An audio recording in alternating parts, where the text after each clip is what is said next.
سيئات أعمالنا من يهده الله فلا مضل له ومن يضلله فلا هادي له وأشهد أن لا إله إلا الله وحده لا شريك له وأشهد أن محمدا عبده ورسوله اما بعد. موږ په تیر درس کې 180 آیه د سوره بقره شروع کړې وه او دغو تقریبا نیم آیت هم تفسیر کړلو چې الله سبحانه وتعالی په دو آیت کې موږ تاسو ته هغه کسان چې واقعا متقیان دي او پرهیزګاران دي او هغه کسان چې په خپل ایمان او په اسلام کې صادقین دي هغه دغو اعمال دغو اعتقادات او دغو اعمال موږ تاسو ته په دو آیت کې بیانوي او دا ډېر جامع او کامل آیت دی چې که حتی بعضې علما چې په دو باندې دی تفسیر کړی دی او د دو آیت په باره کې خبرې کړي دي څو صفحې کتاب حتی نوشته کړی دی او په دو کې موږ تاسو ته الله سبحانه وتعالی په دو آیت کې وایي چې ليس البر أن تولوا وجوهكم قبل المشرق والمغرب ولكن البر من آمن بالله واليوم الآخر والملائكة والكتاب والنبيين وآتى المال على حبه ذوي القربى واليتامى والمساكين وابن السبيل تآخره پورې چې موږ تاسو دلته الله سبحانه وتعالی دلته ویلي وو چې تاسو یعنی نیکی دا نه ده چې څوک مخ یا مشرق خواته یا مغرب خواته وګرځي ځکه چې یهودو دا اعتراض کړی و په مسلمانانو باندې چې یا او پر رسول الله صلی الله علیه وسلم باندې چې ولې دی مخ واړوله د بیت المقدس نه کعبې خواته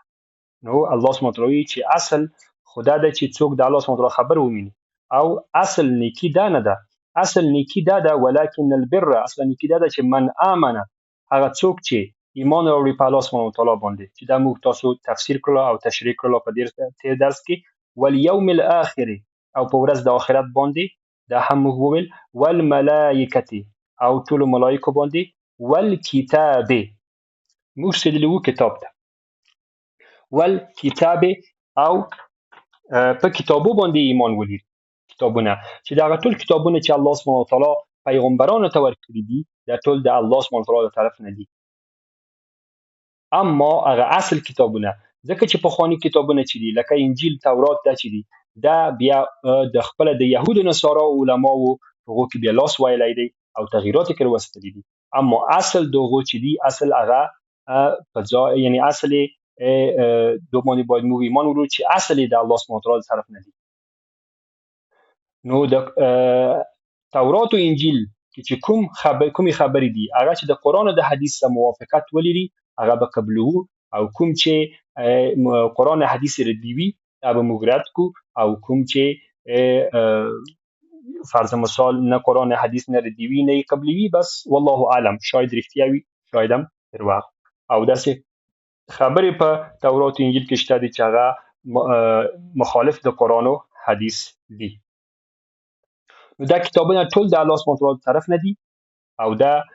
په پیغمبرانو باندې نازل شوي دي او پیغمبرانو ته د خاطر نازل شوي دي چې الله سبحانه وتعالی بشریت ته ښه او بد وروښيي او بشریت ته انسانانو ته ښه لار او بد لار وروښيي او ژوند وروښيي چې څنګه کوم تاسو ژوند وکړئ په دنیا کې تر څو پورې په بل ژوند کې تاسو کامیاب اوسئ او خپل ابدي ژوند جوړ کړئ او دا کتابونه داسې دي دغه لکه فرض مثال د ډاکټر د موږ تاسو د مثال مخکې هم ویلی و لکه ډاکټر ته چې مریض ورځي او مریض ته دغه د حال په یا دغه مرض په هغه کې په اساس باندې نسخه ورکړي یوه میاشت بعد بیا ورځي بل نسخه ورکړي بیا مثلا یوه میاشت او دوه میاشت هغه نسخه خوري پس هغه بیا ورځي ډاکټر ته دریمه نسخه ورکړي نو دا ټول نسخې د ډاکټر دی دا مونږ چې دا ټول یا مریض مینی دا مینی چې دا ټول نسخې د ډاکټر دی اما دای په کومه نسخه عمل کو په آخري نسخه عمل کو نو دا کتابونه ټول د الله سبحانه وتعالی د طرف نه دي الله سبحانه وتعالی لګلی دي او موږ تاسو باید په آخري نسخه چې هغه قرآن کریم دی هغه باندې عمل وکړو او الله سبحانه وتعالی د دغه کتاب آخرین کتاب چې هغه قران کریم دی چې دا د رسول الله صلی الله علیه وسلم د ټولو نه غټه معجزه وه د رسول الله سلام او د دغه قران کریم معجزې او اعجاز به ورځ په ورځ تر قیامت پورې هغه کی تر قیامت پورې به ښکاره کی او چې څه رقم چې موږ تاسو وینو تر اوسه پورې یعنی هر څو کاله وروسته د قران کریم هر آیت د هر آیت معجزې ښکاره کی یا په فضا کې یا د انسانانو په وجود کې یا په د الله سبحانه وتعالی په هر خلقت کې د دو معجزې پیدا کی او اعجاز یې ورځ په ورځ د دو پیدا کی نو دا کې آخرین کتاب چې دا قران کریم دی په دو باندې باید ایمان ولرو چې دا د الله سبحانه وتعالی طرف نه دی او دا پر رسول الله صلی الله علیه وسلم باندې نازل شوی دی جبرائیل علیه السلام ورته وړی دی او په دو باندې باید موږ تاسو عمل وکړو د موږ تاسو عمل په قران کریم باندې دی موږ تاسو عمل باید په قران کریم وي ځکه چې آخرین کتاب دی او عیسی علیه السلام چې په آخر وخت کې رسید کارته کیږي الله سبحانه وتعالی دایر کارته کوي او هغه یو علامه د هغه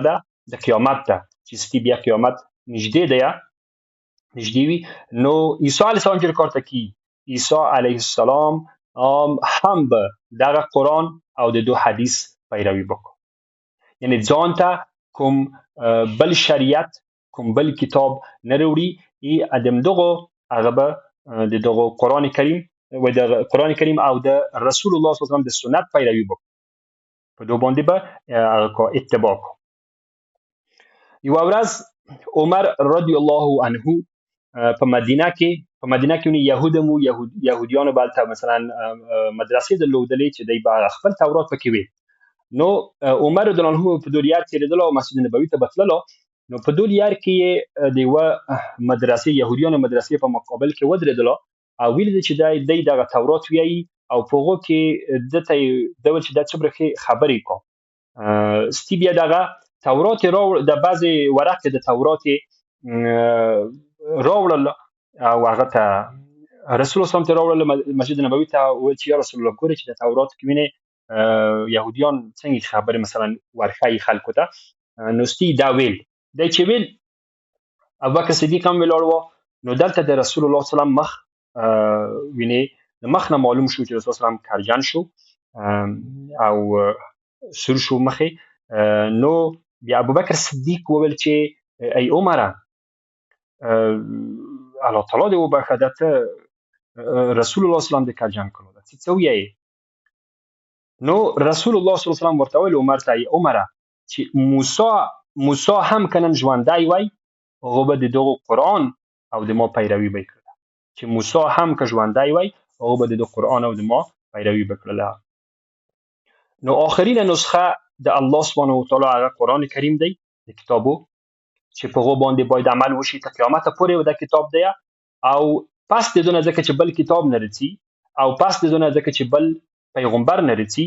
الله سبحانه وتعالی د دغه کتاب ساتنه د پخپله اخسته ده او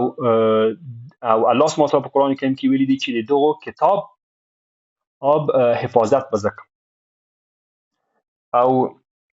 او تیر کتابونه چې الله سبحانه وتعالی حفاظت کړی نو د خاطره چې دغه کتابو حفاظت یې علما ته وسپارلای وو علما ته وسپارلای وو چې تاسو به د کتاب سات نو علما ونه ساتلو او په هغه کې هغه وکړل تبدیلی راوستله تغییرات راوستل نو دا کتاب یعنی قرآن کریم آخرین کتاب دی او تا قیامت پورې به وی او په تو باندې عمل سبب د نجات ګرځي چې موږ تاسو او بل یو کله چې انسان په قبر کې کېښول شي په حدیث کې راځي په صحیح حدیث کې راځي چې کله چې انسان په قبر کې کېښول شي نکیر او منکر ورته راځي دوی ملائکه نکیر او منکر ورته راځي او دای کینوي الله سبحانه وتعالی د اسمانونو نه هغه د روح بیرته ګرځي قبر ته چې دای ژوندای شي او نکیر منکر دای کینوي نو درې پوښتنه ځنې کو اما د مسلمان نه به څلورمه پوښتنه مؤمن نه څلورمه پوښتنه هم شته اما د کافر نه به څلورمه پوښتنه نشته درې پوښتنې دي نو درې پوښتنې چې وشي، اول پوښتنه ځنې کا چې من ربکم، د تا رب څوک دی؟ نو چې مؤمن وي، مسلمان وي، هغه ته به الله سبحانه وتعالی توفیق د هغه ورکو، د ځواب ورکو. هغه وایي چې الله. نو بیا ورته وایي چې ما دینکم، دین د څه شی دی؟ ابو وایي چې اسلام. او بیا ورته وایي چې دغه کس چې په تاسو کې مبعوث شوی و په پیغمبرۍ باندې، د دو په باره کې تا څه نظر دی؟ څه وایي؟ بیا دی وایي چې هغه خو د الله سبحانه وتعالی رسول و، لیږونکی و، او په هغه باندې موږ ایمان راوړلو او د هغه اتباع موږ وکړه. او بیا چې ویني مؤمن مسلمان دا ځوابونه ورکړه،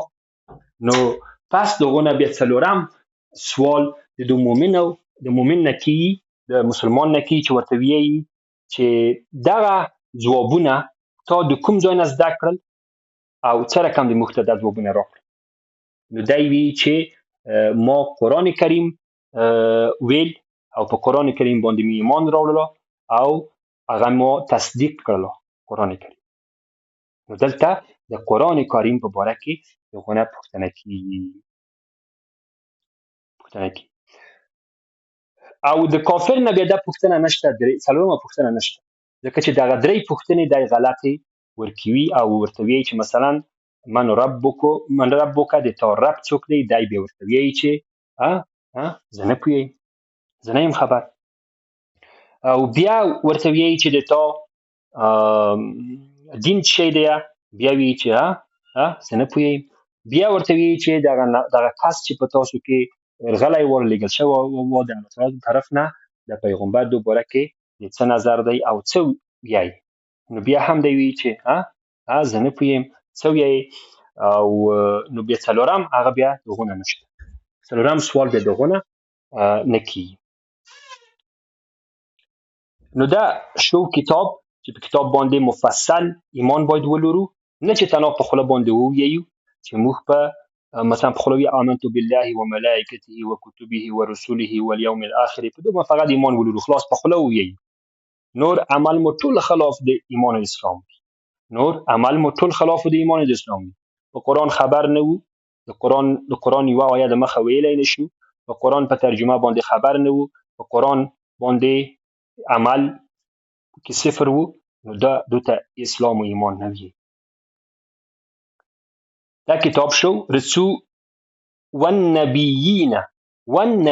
او ایمان ولرو په دو باندې چې الله سبحانه وتعالی د انسانانو نه بعض انسانان انتخاب کړي دي د دو خاطره چې د دین موږ ته ورسي، د هغه پیغام موږ ته ورسي. او دا انبیا چې الله سبحانه وتعالی انتخاب کړي دي، دا الله سبحانه وتعالی په خپل انتخاب کړي دي، څوک نشي کړلی چې دغه د نبوت درجه کسب کا، لاس ته یې راوړي. فرض مثال یو انسان ډېر عبادت وکړه، ډېر لوړې درجې ته ورسي او دی بیا هغه نبي شي، نه، الله سبحانه وتعالی خپل انتخاب کړي دي، انبیا خپل انتخاب کړي دي. او په بل ځای کې په آیت کې الله سبحانه وتعالی وایي چې دا ما زړه دی چې زه خپل نبوت چاته ورکوم، خپل نبوت زه چاته ورکوم، څوک نبي کوم. نو او دا باید موږ تاسو په دو باندې ایمان ولرو چې انبیا د اسلام پر سوالو کې، د الله سبحانه وتعالی د پیغام پر سوالو کې دی معصوم وو، یعنی د دغه پیغام پر سوالو کې دی کوم کاستی نه ده کړې او خطا و اشتباه نه ده، دی هغه کامل دین موږ تاسو ته رسولی دی. او په دو انبیاو کې آخرین پیغمبر چې دی هغه محمد صلی الله علیه وسلم دی. او د رسول الله صلی الله علیه وسلم په خبرو باندې باید موږ تاسو ایمان ولرو او هغه قبول کړو. او د رسول الله صلی الله علیه وسلم د خبرو په مقابل کې بیا خپل عقلي دلایل درانه ورو، چې ولې داسې ویل شوي دي، ولې داسې ویلي دي، ولې داسې دي، دا خو والا ما عقل نه مینی یا داسې دي. ځکه چې احکام دینی چې دي هیڅ کله ضد عقل نه دي، احکام دینی هیڅ کله ضد عقل نه دي، اما د عقل نه پورته دي، د عقل نه پورته دي. داسې مسایل یا داسې احکام شته دي چې هغه یې موږ تاسو د ناقص عقل په اساس باندې شاید موږ هغه ونه منلی شو، هغه شاید موږ په عقل کې سم را نشي، ځکه چې د موږ عقل ناقص دی. دا نه دی چې نعوذ بالله استغفر الله اسلام ناقص دی یا احکام ناقص دي، نه، هغه یې موږ عقل ناقص دی. موږ انسانان چې یو هغه ورځ په ورځ مخ په پیشرفت یو، موږ یعنی کمی لرو چې مخ په پیشرفت یو، موږ ناقص یو چې مخ په پیشرفت یو. اما الله سبحانه وتعالی کامل ذات دی، الله سبحانه وتعالی د کمالونو ذات دی، هر صفت یې کامل دی، هر صفت یې کامل دی. او د الله سبحانه وتعالی علم لا یتناهی، علم لا یتناهی او کمال علم دی. نو انبیا چې کومې خبرې کا، حتی مثلا داسې خبرې چې د احادیثو کې رسول الله صلی الله علیه وسلم هغه ته کړي دي، اصحابو ته کړي دي، اصحاب حتی نه پوهېدل، یعنی عقل نشوی درکولی، عقل نشوی درکولی، اما دوی به ویل چې سمعنا و اطعنا، موږ واورېدل او اطاعت هم وکړو. یعنی په دواړو سترګو د رسول الله صلی الله علیه وسلم خبرې د موږ په دواړو سترګو موږ وینو.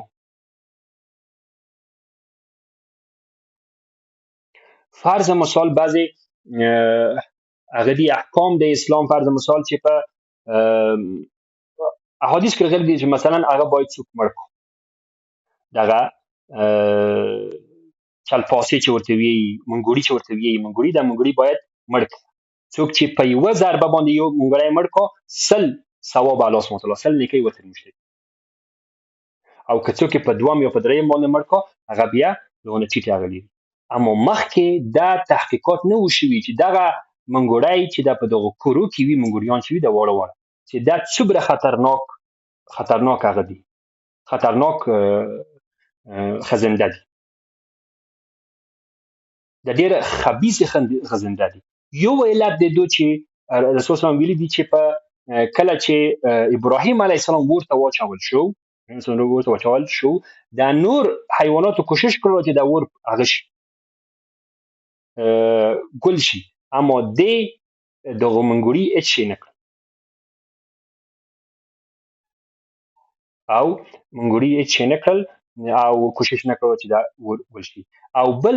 رسول الله صلی الله علیه وسلم دا په خبیثو خزندو کې لکه مثلا که موږک چې خبیث هغه دی حیوان دی، لکه مار، لکه لړم، دغه په دغو کې شامل کړی دی. او اوس چې تحقیقات شوي دي چې څومره مضر دی دا او څومره مضریت لري، او په کوم آشپزخانه کې چېرته چې وي په دیګو کې دی زهر او هغه میکروبونه دی خوشي وي منګوریان، او اوس تحقیقات پې شوي دي. نو ډېر داسې هغه شته دي، وینې احکام شته دي چې هغه د موږ تاسو په عقل باندې شاید موږ تاسو په پوه نه شو. نو دلته باید موږ ونه وایو چې په دغو شي باندې موږ نه پوهېږو، نو دا زه نه منم، امکان نه لري. په دنیا کې فرض مثال 100 کاله مخکې، 10 کاله مخکې، یا فرض مثال 50 کاله مخکې انټرنیټ نه و، او که هغه وخت خلکو ته چا ویلي وای چې داسې یو شی شته دي چې ته په د دو دنیا د سر نه هغو دنیا د سر کې ته د یو بل سره وینه یا تصویري خبرې کړلی شي، چا به نه منل، نه، د هېڅ امکان نه لري چې دا شی پیدا شي. د رسول الله صلی الله علیه وسلم په وخت کې مثلا تیاره او موټر دا نه و، چا ورته ویلي وای چې داسې تیاره به پیدا شي چې هغه په هوا سي او د یوه ځای نه بل ځای ته په ډېر لږ ساعت کې ورسي وي، چا به نه منله. نو دلته موږ تاسو وینو چې د موږ تاسو او دغه دنیا کامله نه ده، عقل کامل نه دی، ورځ په ورځ مخته ځي. نو کوم علم چې د الله سبحانه وتعالی څخه دی هغه کامل علم دی، او الله سبحانه وتعالی چې کومې خبرې موږ تاسو ته د آینده نه کا او د موږ تاسو عقل فعلا هغه نشي درک کولی، نو باید موږ تاسو هغه قبول کړو. ښه، دا الله تعالی ویلي دي په سترګو، دا رسول الله صلی الله علیه وسلم ویلي دي په سترګو، زه منم. د ما عقل نه میني، د ما عقل مشکل دی. د ما عقل یې نشي درک کولی، د ما عقل تر اوسه ناقص دی، اما الله سبحانه وتعالی علم کامل دی. رسول الله صلی الله علیه وسلم ته چې چا علم ورکړی او چا چې خبر ورکړی د احادیث، مثلا احادیث به رسول الله ویلي دي، دا چا ورکړی؟ الله سبحانه وتعالی ورکړی، هغه ذات ورکړی چې علم یې کامل دی او لا یتناهی.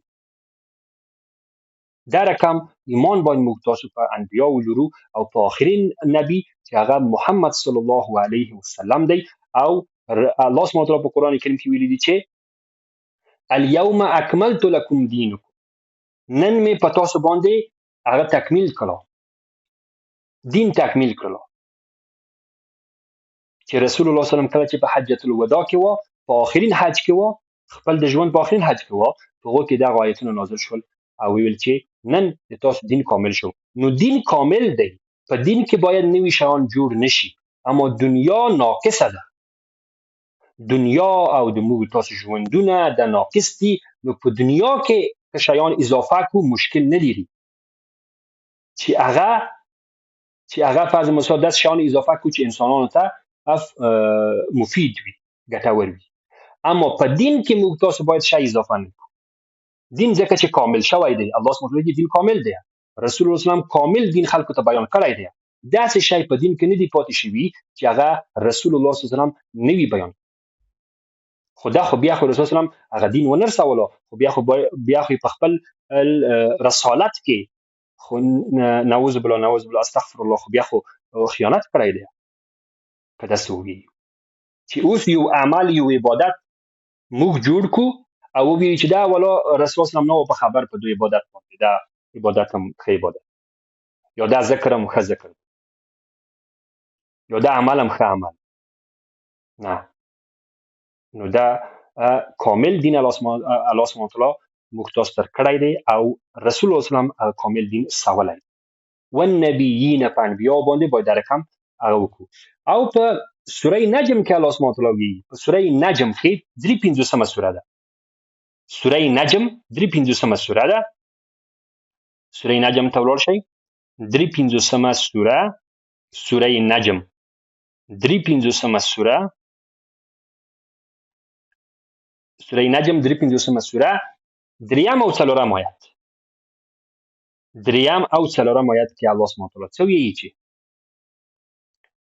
سوره نجم 53مه سوره، دریم او څلورم آیت کې الله سبحانه وتعالی ویي چې وما ينطق عن الهوى إن هو إلا وحي يوحى. وما ينطق عن الهوى یعنی رسول الله صلی الله علیه وسلم چې دا د خپل هواونه، د خپل هوا د شهواتونه، د خپل نفس نه خبرې نه کو. وما ينطق او خبرې نه کو عن الهوى د خپل نفس نه، چې څه چې زړه یې وغواړي هغه وایي، یعنې په دین کې. او د دونه مخکې دوم آیت کې الله سبحانه وتعالی ما ضل صاحبكم وما غوى، ما ضل گمراه شوی نه دی صاحبکم د تاسو ملګری، څوک؟ رسول الله صلی الله علیه وسلم ښیي، وما غوى او نه هم هغه شوی دی، نو نه گمراه شوی دی او نه هم په کومه غلطی کې، په اشتباه کې، په تباهی کې نه دی یا مثلا بلیاری شوی نه دی. ما الله بلیاری شوی نه دی، او یعنی هر څه چې ویي تاسو ته د دین د لحاظ څخه ویي هغه کامل درته وي. وما ينطق عن الهوى او دای خبرې نه کو، مګر دای د خبرې نه کو د خپل هوا نه، د خپل نفس نه، د خپل زړه نه خبرې نه کو. ان هو الا وحی یوحى، ان مګر دا چې دای خبرې کو د کوم شی چې دته وحی کی، د وحی نه دای خبرې تاسو ته، مګر دای خبرې کو د وحی نه، چې کوم وحی د تشکی هغه دغه خبرې کو. نو د رسول الله صلی الله علیه وسلم حدیث چې صحیح ثابت شي وي، علما صحیح ثابت کړی وي، هغه باندې باید موږ تاسو ایمان ولرو چې د رسول الله صلی الله علیه وسلم خبر ده، او باید موږ تاسو په هغه باندې عمل وکړو او ویمونو سمعنا و اطعنا، ورته ووایو. اوس دا اعتقادات شول چې موږ تاسو ته الله سبحانه وتعالی ویلي چې موږ تاسو باید دا اعتقادات او دا ایمان ولرو، په الله تعالی ایمان ولرو، په ورځ د آخرت باندې ایمان ولرو، په ملایکو باندې، په کتابو باندې، په انبیاو باندې. وآت المال على حبه، وآت المال، پس د ایمان نه، پس د اعتقادات نه بیا لرو اعمال. یعنی اسلام چې دی هم باطنی عقاید دي او هم اعمال دي، هم باطنی عقاید دي او هم اعمال دي. باطنی عقاید الله سبحانه وتعالی بیان کړل، اوس اعمال بیانوي چې په کومو اعمالو باندې موږ تاسو او نیکی لاسته راوړی شو. نو کله چې ایمان په زړه کې وي، نو هغه ایمان بیا په اعمالو باندې تاثیر اچوي، په ظاهري اعمالو باندې بیا تاثیر اچوي او ایمان په اعمالو باندې بیا ښکاره کیږي. موږ تاسو د انسانانو زړو باندې نه یو خبر، هغه الله سبحانه وتعالی ته معلوم دی. نو موږ تاسو د دغه انسان هغه ظاهري اعمال موږ تاسو ته معلومي. نو د یو انسان چې ظاهري اعمال خلاف د اسلام وي، نو موږ خو ته نشو ویلی چې ته مسلمان یې، ځکه چې د زړه نه خو موږ نه یو خبر. د تا اعمال خلاف د اسلام دي، د تا اعمال خلاف د مسلمانانو دي، د تا اعمال خلاف د قرآن او د حدیث دي، نو زه څه رقم د تا ته د اسلام د مسلمان لقب د تا ته ده. نو کله چې په زړه کې ایمان وي، هغه به په اعمالو باندې بیا ښکاره کیږي، ځکه چې دا زړه چې دی، دا زړه سلطان دی او پادشاه دی د ټول وجود، څه رقم چې رسول الله صلی الله علیه وسلم په حدیث کې واضح ویلي دي چې په وجود کې یوه ټوټه غوښه ده، که دا فاسده شوله ټول وجود فاسد کیږي، که دا ټوټه غوښه اصلاح شوله ټول وجود به اصلاح کیږي. وهي قلب، او رسول الله ویلي چې دغه ټوټه غوښه زړه دی. نو ایمان او ښه عقاید او کامل ایمان چې د انسان په زړه کې وي، هغه به په اعمالو کې ښکاره کیږي، په اعمالو باندې تاثیر اچوي. او دا هیڅ امکان نه لري چې په یو بوتل کې اچار ترشي وي او دغه بوتل نه د عطر بوی پورته شي، امکان نه لري. نو چې شی چې په بوتل کې وي د مغه بوی به پورته کیږي، که په بوتل کې عطر وي د عطر بوی به ځنې پورته کیږي، که په بوتل کې اچار ترشي وي دغه نه به د ترشي او د عطر بوی پورته کیږي. نو همداسې هم چې ایمان په زړه کې وي، نو اعمال به یې اصلاح وي، اما که ایمان په زړه کې نه وي، نو اعمال به یې هم خراب وي. نو دا چې بعضې وایي چې زړه پاک وي، زړه نور اعمال مشکل نه لري چې هر رقم وي، مقصد چې زړه پاک وي. ما ایمان په زړه کې، نور مثلا اعمال ټول خلاف د اسلام، دا غلطه ده. یا فرض مثال بعضو ته وایي چې حجاب ولی نه نیسي، یا مثلا علما وایي حجاب ونیسي، یا وایي چې زړه پاک وي. زړه ولې د اصحابو زړه پاک نه و چې هغه بهترین کسان په دو امت کې دي؟ د صحابیانو زړه پاک نه و؟ بهترین کسان په دو امت کې دي چې الله سبحانه وتعالی د رسول الله صلی الله علیه وسلم ښځو ته یې امر کړی د قرآن کریم کې د حجاب. نو ولې د نعوذ بالله استغفر الله د رسول الله صلی الله علیه وسلم د ازواجو د ښځو د هغه زړه پاک نه و؟ الله اکبر. نو باید اعمال او ایمان او اعمال، اعتقادات او اعمال د دواړو سره یو شی وي. که چیرې فرض مثال د موټر په ټانکۍ کې تیل نه وي، هغه امپیر هغه ستنه نه پورته کیږي.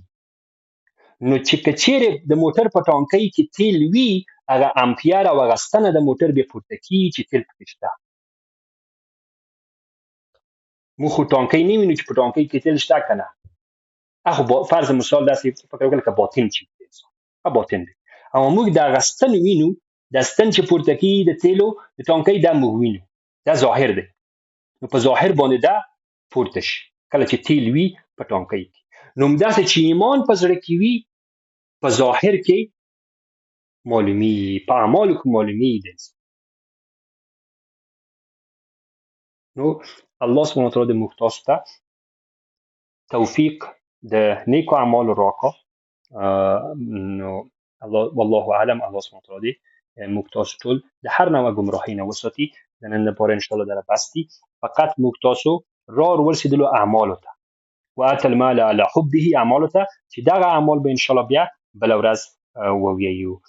سبحانك اللهم وبحمدك أشهد أن لا إله إلا أنت أستغفرك وأتوب إليك. بارك الله فيكم، جزاكم الله خيرا. السلام عليكم ورحمة الله